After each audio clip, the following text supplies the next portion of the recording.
आरोप है इन सभी पर। जिस तरह से गाड़ी में तोड़फोड़ की गई थी, उसके बाद उस गाड़ी को ठीक करवाया गया था।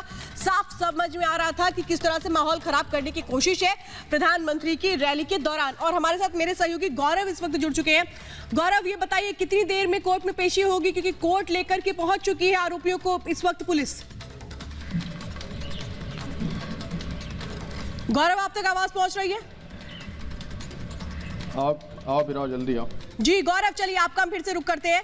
लेकिन इस वक्त की जो जानकारी मिल रही है वो ये मिल रही है कि पांचों आरोपियों को लेकर के इस वक्त पुलिस की जो टीम है वो कोर्ट पहुंच चुकी है। इसके पहले मेडिकल करवाया गया था। कल गिरफ्तारी की गई थी सचिन केसरवानी और उसके साथियों की, अंकुर पटेल की, जिसमें तमाम चीजें सामने निकल कर आई थी। लेकिन ये सब कह रहे हैं कि इनको फंसाया जा रहा है। अब सवाल यह है कि ये पांचों आरोपी है जिनको कोर्ट इस वक्त लेकर के पुलिस पहुंची है। इन सब ने जिस तरीके से प्रधानमंत्री की रैली के बाद वहां माहौल खराब करने की कोशिश की गई थी, एक गाड़ी में तोड़फोड़ की गई थी, उस गाड़ी में प्रधानमंत्री के पोस्टर्स लगे हुए थे। ये कहा गया कि ये लोग गाड़ी लेकर के आए, पोस्टर लगाया और जानबूझ करके उकसाने की कोशिश की गई थी जिससे माहौल खराब हो जाए।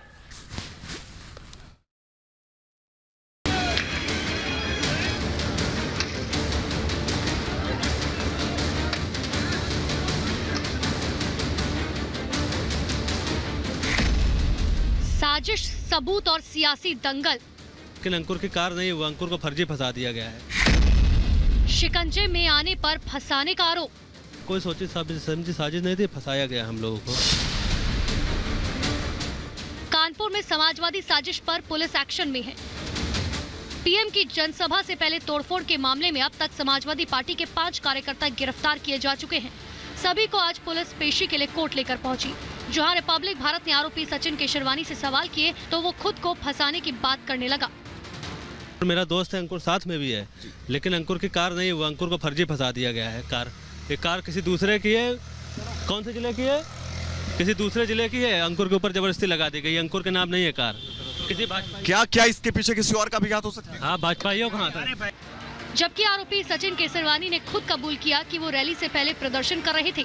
ऐसे में सवाल ये है कि क्या किसी साजिश के तहत इस पूरे प्रदर्शन को अंजाम देने की कोशिश की गई? पुलिस ने फंसा दिया। हम लोग जो है मेट्रो जो है अखिलेश यादव जी की देन हमारे, उसका उद्घाटन योगी मोदी जी कर रहे थे, तो उसी के विरोध में हम लोगों ने पुतला फूका और कुछ भाजपाई आके बदतमीजी करने लगे। उसी के विरोध में सब लोग आक्रोशित हो गए।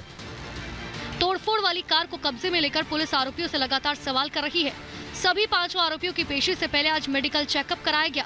पुलिस को इस पूरे मामले में 3 और आरोपियों की तलाश है। Bureau report, Republic Bharat. तो इधर कानपुर छापे पर डीजीजीआई का बयान सामने आया है। 52 करोड़ टैक्स देने की बात झूठी है। टैक्स जमा कराने की खबर बेबुनियाद है। कोई भी टैक्स अभी तक जमा नहीं कराया गया है। पीयूष के घर से मिला पैसा एसबीआई में जमा हो गया है। डीजीजीआई की जांच अभी भी जारी है, यानी कि वो बात जो 52 करोड़ की कही जा रही थी वो झूठी है। गौरव मेरे साथ इस वक्त जुड़ चुके हैं। गौरव, सवाल ये उठता है कि जब 52 करोड़ टैक्स नहीं दिया गया है तो फिर ये बात कहां से निकल करके सामने आ गई कि 52 करोड़ पेनल्टी के तौर पर जमा हो गए?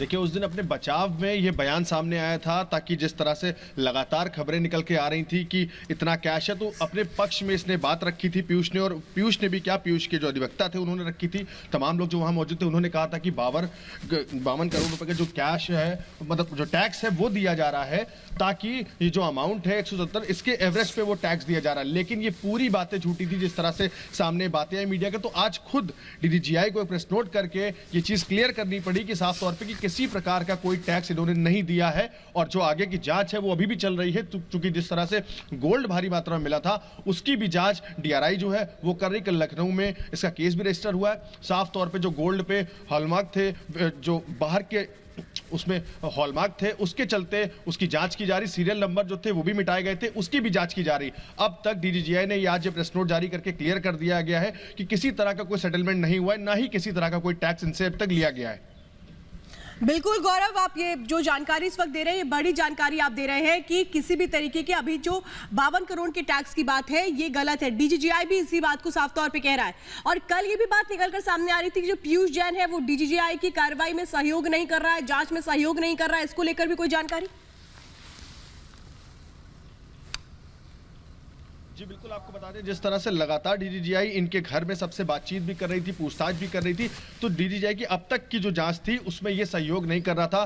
तमाम जो जवाब थे उनको ये छुपा रहा था और इधर उधर के जो जवाब थे वो दे रहा था, जिसके चलते डीजीजीआई ने खुद साफ तौर पर मेंशन किया था कि जो भी अब तक इनसे पूछताछ की गई उसमें कोई भी जवाब सीधा ये नहीं दे पाए, न ही किसी चीज को ये अपनी बयान में बता पाए कि ये जो रकम है ये कहाँ की थी, किससे मिली और कैसे ये सोना आया, जो विदेश की हॉलमार्क लगा हुआ सोना, वो इन सारे सवालों के जवाब अभी भी डीजीजीआई इनसे पूछने को चाह रही है, चूंकि इसके जवाब अभी तक क्लियर नहीं कर पाए हैं।